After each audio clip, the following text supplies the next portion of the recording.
মালদ্বীপ সিরিজের আজকে আমাদের ডে 4। আজকে আমরা ওয়াটার ভিলা থেকে চেক আউট করে চলে যাব। লাস্ট ভিডিওতে বলেছিলাম যে আমি ব্রেকফাস্টের ব্যাপারে নেক্সট ব্লগে শেয়ার করব। তো আজকে সারাদিনে কি কি করলাম, কি কি খেলাম, কোথায় গেলাম, সবকিছুই থাকবে আজকের ব্লগে। হ্যালো এভরিওয়ান, আসসালামু আলাইকুম। আশা করি সবাই অনেক অনেক ভালো আছেন। আজকে নতুন ব্লগটাতে আপনাদের সবাইকে ওয়েলকাম করছি। আমি সকালে ঘুম থেকে উঠে রেডি হয়ে গেছি আর একটা সুন্দর লাইট ল্যাভেন্ডার কালার ড্রেস পরে নিয়েছি। মাথায় একটা ঝিনুকের গয়না পরেছি যেন একটা মারমেড ফিল পাওয়া যায়। বিচ এরিয়াতে এই টাইপের জুয়েলারি পরলে খুব সুন্দর লাগে। আমি একটু তাড়াতাড়ি রেডি হয়েছি কারণ আমাদের ব্রেকফাস্ট করতে যেতে হবে। 7টা থেকে কিন্তু অলরেডি ব্রেকফাস্ট শুরু হয়ে গিয়েছে, বাট আমি 7টার দিকে ঘুম থেকে উঠে রেডি হয়েছি। রাতে অনেক দেরিতে ঘুমিয়েছিলাম, এই জন্য আমার সকালে উঠতেও দেরি হয়ে গেছে। কতদিন কিছু ছবি তোলা বাকি ছিল, আমরা রুম থেকে সেরকম একটা বের হতে পারিনি, এই জন্য বাইরের জায়গাটায় সুন্দর করে ছবি তুলবো। আর রোদের আলোতে পানির কালারটা যে এত জোস লাগতেছিল,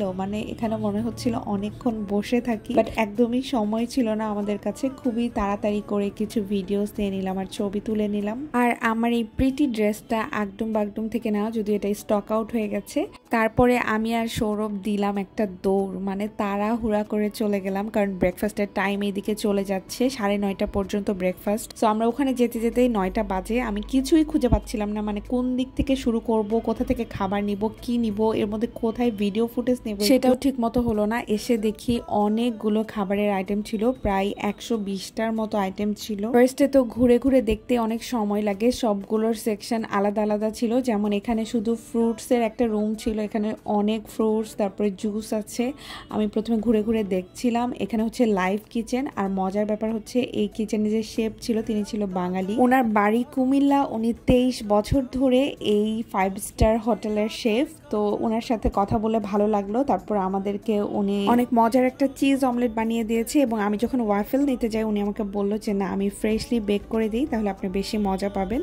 তো উনি নিজের থেকে আমাকে এটা বেক করে দিল। তারপরে আমি 3 প্লেট খাবার নিয়ে একবারে চলে আসলাম, যেহেতু এগুলো সবকিছু উঠিয়ে ফেলবে 9:30টার দিকে। এত সুন্দর একটা সমুদ্রের ভিউ ছিল যে এটা দেখতে দেখতে পুরো 2.5 ঘন্টা ধরে ব্রেকফাস্ট করতে হতো, তাছাড়া কিন্তু সেই মজাটা পাওয়া যেত না। আর আমরা যেইভাবে তাড়াহুড়া করে ব্রেকফাস্ট করেছি ওইটা একদমই এই ফিলটা পাই নাই। খাওয়া দাওয়া ঠিকই করেছি, বাট সবকিছু টেস্ট করতে পারিনি, আর কোনোটা ভালো লাগলে রিফিল নিতেও পারিনি। মানে কোনো রকমে ব্রেকফাস্ট করেছি, এর জন্য আমি সৌরভের কাছে অনেক বকাও খেয়েছি। আমার ছবি তোলার জন্যই এখানে আসতে আসতে অনেক দেরি হয়ে গিয়েছে। যাই হোক, তারপরে আমরা ব্রেকফাস্ট সেরে এখানে অনেকক্ষণ বসেছিলাম। আরেকটা কথা বলে রাখি, যারা বাচ্চা নিয়ে যাবেন, বাচ্চার জন্য আপনারা কিন্তু খাবার রুমে নিয়ে যেতে পারবেন। এই জায়গাটায় আমার আরো অনেকক্ষণ বসতে ইচ্ছে করছিল, আমাদের হাতে সময় খুবই কম ছিল, এই জন্য আমরা কুইকলি এখান থেকে বের হয়ে পড়লাম। তারপরে রুমে গিয়ে আমি এখন একটু শাওয়ার নিয়ে নিব। আগের দিন যে এই বাথরুমে গোসল করেছি, কিন্তু সি ভিউটা কিন্তু পাইনি।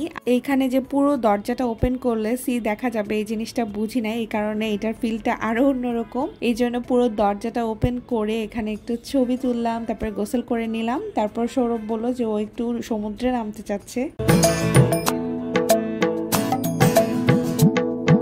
স্বপ্ন দেখাও বন্ধু তুমি এইরকম একটা জায়গায় থেকে পানিতে না নামলে এই আফসোস আর ফুরাবে না। এরপর আমি আমার মেয়েকে নিয়ে আসতে গেলাম, যাইবা দেখো তোমার পাপা কিন্তু পানিতে নামছে এবং সে অন্যরকম একটা রিয়াক্ট করা শুরু করে দিল।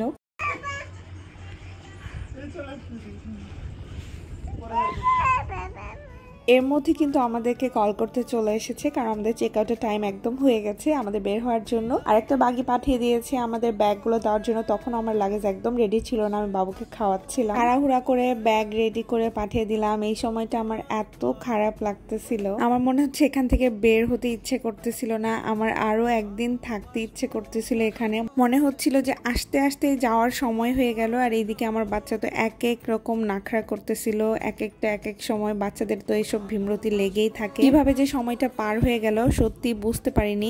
তারপরে আমরা ফাইনালি চেক আউট করে ফেললাম। এই জায়গাটায় দেখলাম অনেক সুন্দর সুন্দর ওয়াটার লিলি ছিল, খুবই সুন্দর। আর তারপরে আমি একটু পানি নিয়ে নিলাম ওদের কাছ থেকে। এখানে পানি খুবই কস্টলি, বাইরে যে খেতে হবে এই জন্য আগেই নিয়ে নিলাম। কোথাও আনলিমিটেড পানি দেওয়া থাকে না, বারবার পানি চেয়ে নিতে হয়। যাই হোক, তারপরে আমরা বোটে উঠে গেলাম, আমাদের যাওয়ার টাইম হয়ে গেছে। আর আমার বাবুকে দেখতেই পাচ্ছ যে আবার ও বেলুন নিয়ে খেলা করতেছে। এখানে ও অনেকটা টাইম বেলুন নিয়ে পাস করছে, পরে বেলুনটা উড়ে চলে গিয়েছে, তারপরে সে বেলুনটা হারিয়ে ফেলেছে। তারপর আমরা মালে এয়ারপোর্টে চলে এসেছি। যে কোনো কোথাও যাওয়ার জন্য মালে এয়ারপোর্টে আসতে হয়। এখানে হেল্প সেন্টার থেকে শুনে আমরা মাহফুসিতে যাওয়ার জন্য যে বোটটা সেখানে কন্ট্যাক্ট করলাম এবং ওয়েট করেছিলাম। আরো সবাই একসাথে হওয়ার পরে এই বোটটা ছেড়ে দিল। আমার তখনও খুবই মন খারাপ ছিল। আমার না ওয়াটার ভিলাতে আরো একদিন থাকতে ইচ্ছা করছিল, বাট আমাদের সব কিছু আগে থেকেই টিকিট কাটা, হোটেল বুক করা, যার কারণে আমরা কোনো প্ল্যান চেঞ্জ করতে পারবো না। এই জন্য বাধ্য হয়ে আসতে হলো, বাট একদমই মন টানতেছিল না। সো ফাইনালি আমরা মাহফুসিতে চলে এসেছি। এখানে আমাদের হোটেল বুকিং এবং পেড করা ছিল আগে থেকেই।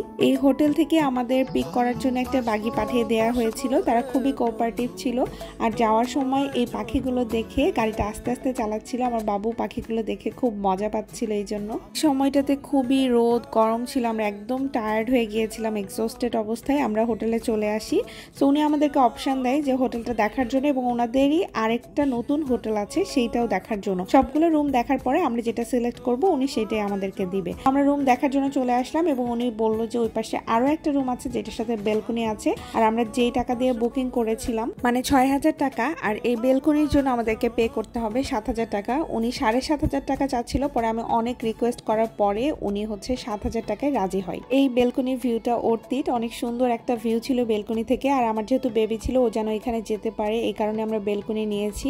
আর এটা ছিল ওয়াশরুম। মালদ্বীপে কিন্তু হোটেলের ভাড়া অনেক বেশি, মানে এই সিম্পল একটা হোটেলের প্রাইস হচ্ছে ৭,৫০০ টাকা। এই তো তারপরে ফ্রেশ ট্রেশ হয়ে কিছুক্ষণ রেস্ট নিয়ে আমি আমার বেবিকে খাওয়াই দিলাম। তারপরে আমাদের লাঞ্চ করার টাইম হয়ে গেল। আমরা দুইজনেই নাসি গোরাং অর্ডার করেছিলাম, যেহেতু এর আগে খেয়ে এটা ভালো লেগেছে এই জন্য আবার ওইটাই ট্রাই করেছি।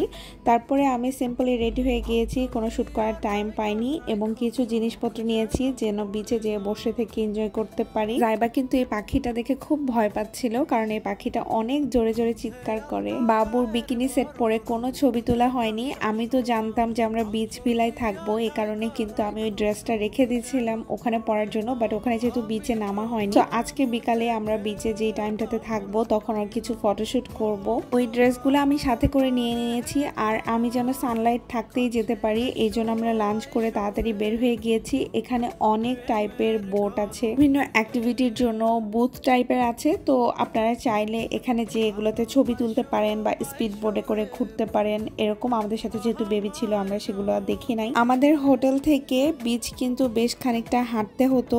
আর আমাদের যেহেতু ওয়াটার ভিলাতে থাকা হয়েছে, ওখানে আমরা অনেক বেশি টাকা স্পেন্ড করেছি, এই জন্য মাহফুসিতে হোটেলটা আমরা একটু দূরে নিয়েছি, কারণ এখানে যেন আমাদের একটু সেভিংস হয়। আর যারা মাহফুসিতেই থাকার প্ল্যান থাকে তারা কিন্তু বিচের সামনে অনেক সুন্দর বড় বড় হোটেল আছে, যেমন হোটেল এরিনা, সেগুলো বুক করতে পারেন। একদম রাইট টাইমে এসে বিচের সিনারিটা দেখে জাস্ট মন ভালো হয়ে গেল। এখানে কি সুন্দর সুন্দর নারকেল গাছ, আর সবাই বসে বসে চিল করছে, এত ভালো লাগলো বিচটা দেখে। যে রাস্তা দিয়ে হেঁটে হেঁটে আসতেছিলাম পুরোটাই কিন্তু বিচ এরিয়া, কিন্তু এই জায়গাটা বেশি হ্যাপেনিং এবং সুন্দর, এই জন্য আমরা হেঁটে হেঁটে এই দিকে আসলাম। তারপর ফাইনালি আমি যেটা চিন্তা করে রেখেছিলাম, আমার বাবুকে আমি হচ্ছে বিকিনি পরায় শুট করব। তারপর তো এখানে দেখি যে ইলাহি কারবার হয়ে গেল, ও বালু টালু খেয়ে একাকার অবস্থা, পানিতে ভিজে সব সে। বাচ্চাদের ছবি তোলা আসলে খুবই কঠিন, ওকে আমি এনজয় করতে দিয়েছি, এর মধ্যে আমার ছবি তুলেছি। তাছাড়াও মনে হচ্ছিল যে ওকে আমি এনজয় করতেই দিই, কারণ ছবি তুললে ওর জন্য ডিস্টার্ব হচ্ছে। তারপরেও যতটুকু পারলাম ওর একটু ছবি তুললাম, ওর সাথে মজা করলাম, আর ওর বাবা ওকে নিয়ে সমুদ্রে নামলো। তারপরে আমরা এখানে সানসেট দেখে অনেকক্ষণ বসে থেকে চলে আসতেছিলাম। আসার সময় আমরা এখানে একটা বুথে কথা বললাম পরের দিনের ডে ট্রিপের জন্য।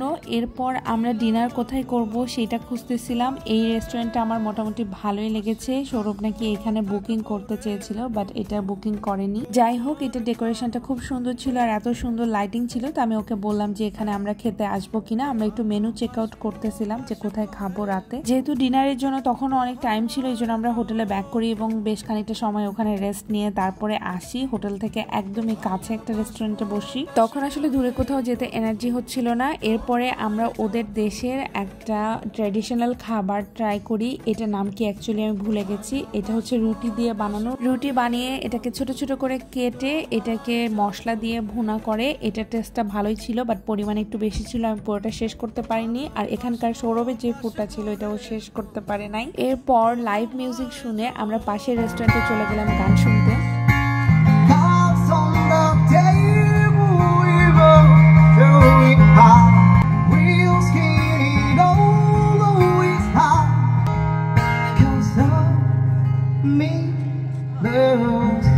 অনেক সুন্দর একটা সময় ছিল সবকিছু মিলিয়ে, যেটা বলে বোঝানোর মতো না। আর আমার বেবি এখানে আবার বিড়াল পেয়ে খেলাধুলা শুরু করে দিয়েছে। So that's it for today. If you like my video then give it a big thumbs up, subscribe to my channel, like my Facebook page. Thanks for watching.